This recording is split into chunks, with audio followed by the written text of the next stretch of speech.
going to do a follow-up review of the Asus VivoTab ME400C. I've owned this tablet now for about 6 months and just wanted to do a follow-up review as well as show you some of the performance items. So first thing we're going to do is just go from it being on and shut it down.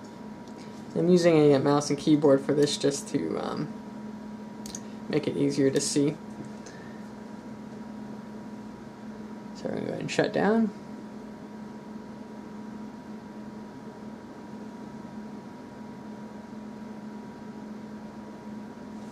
Alright, and then we're going to go ahead and turn it back on.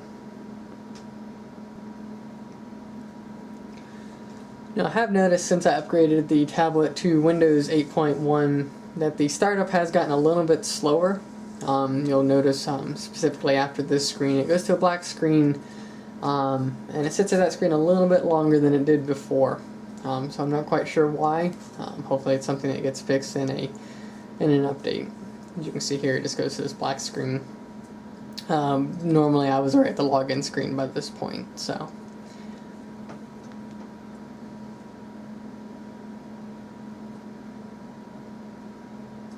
Alright, so let's go ahead and get logged in.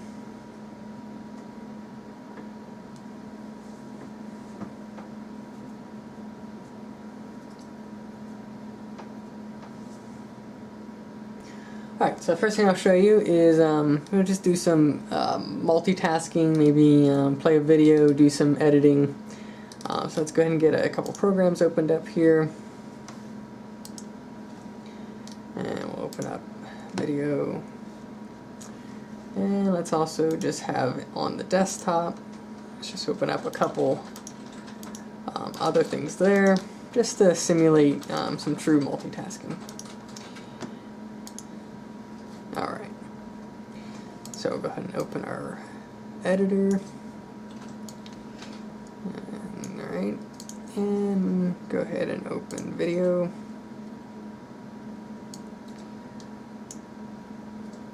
Alright, and we'll go ahead and get this video queued up. And we'll open up one of my projects over here. Alright, so we're going to be streaming a video while editing a video. I don't really notice any performance issues with that. You can even play a second video at the same time. No real noticeable issues there.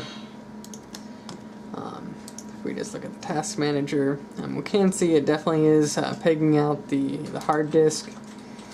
Definitely did spike the CPU memory. Like I said, the disk is still real heavily used. But it's not too noticeable. It can definitely, and I've definitely done that before. I had videos playing while doing something else at the same time. It's possible the disk is actually doing something else here too, because it's still at 100%. Probably syncing SkyDrive or something like that. Alright, so the second one thing I wanted to do was 3D gaming, and kind of look at how well it handles app-based 3D games. So here's a game I've downloaded. I'm going to get this loaded up.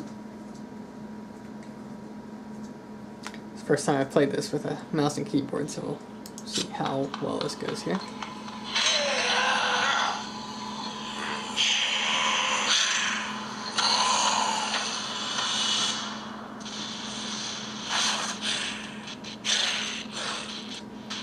Alright. So I'm not really noticing any performance issues so far. There's a little bit of a skip there, if you could see that. And this is also, using a Bluetooth mouse and keyboard. I've played this game using the touch controls as well, and it does respond very well to that as well. So it's definitely playable. I'm not sure what the frame rate would be here. But I haven't had any issues with any games in the Microsoft App Store. So, I won't bore you too much with that. So let's go ahead and close this. Alright, now let's give it something a little bit more intensive. I've actually loaded on this game, on this tablet, StarCraft. So I'll go ahead and get this loaded.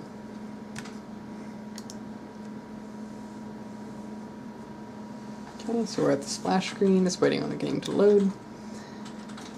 I'd imagine this will take a little bit of time.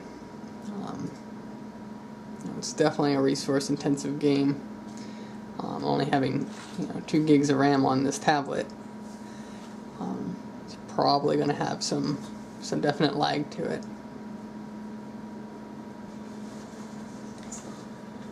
Alright, so it finally loaded the game. I edited out about 5 or 6 minutes. It really took a long time to load. And I'm at this point where I put in my login information. So as you can see, I mean, it is definitely real slow in the background on how long it takes to. So let's see if we can reduce the graphics settings at all here. If the menu would ever come up. Alright.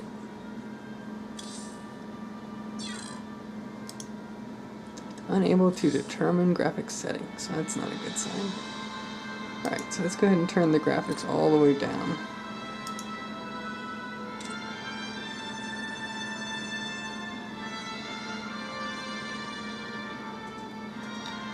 And I think we're going to have to leave. Yeah. Alright, so that's down as far as it's going to go.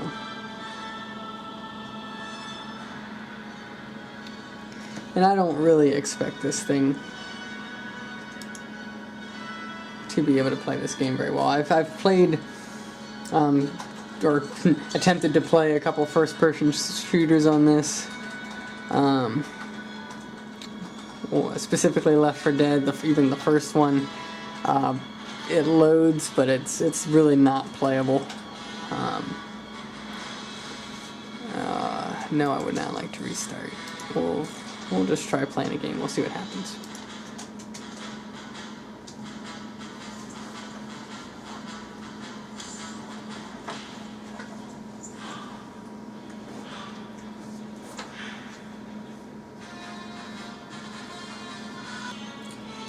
Well, it seems loading the list of maps is too much for it to handle.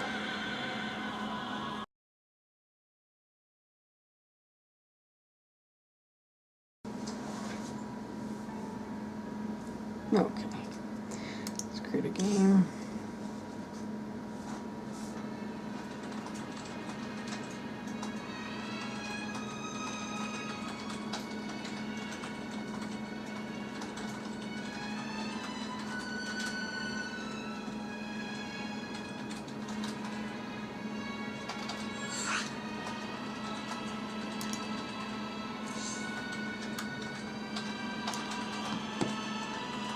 Alright, let's see what happens.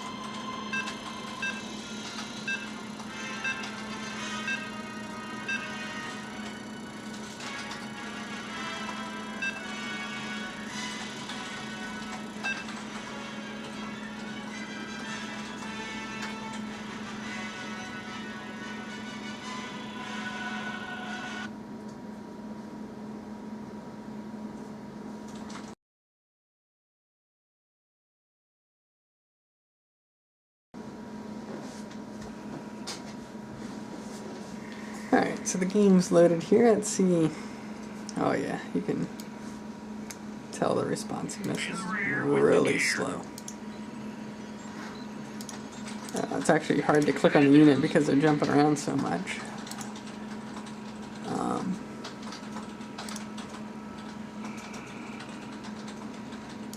mean, I guess technically it's playable, but I would imagine in the moment somebody tries to attack, or there's more than a few things going on, this is just going to bog way down.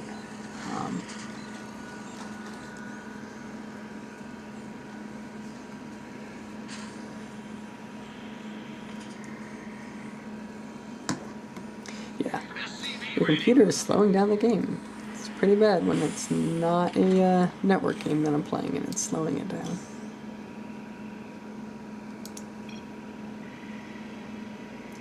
Yeah, so we're running at 11 frames per second right now, which is just not playable unless you're really wanting to play StarCraft on your tablet. So 10 frames per second. I'm going to say it'll run, but it's really just not playable. And the truth of the matter is you would need a mouse and a keyboard anyways, and at that point you might as well just have a laptop or a desktop to play your games on. But yeah, if we're getting 10 to 12 frames per second just in the beginning, it's not going to be good. Alright, so let's go ahead and exit out of this.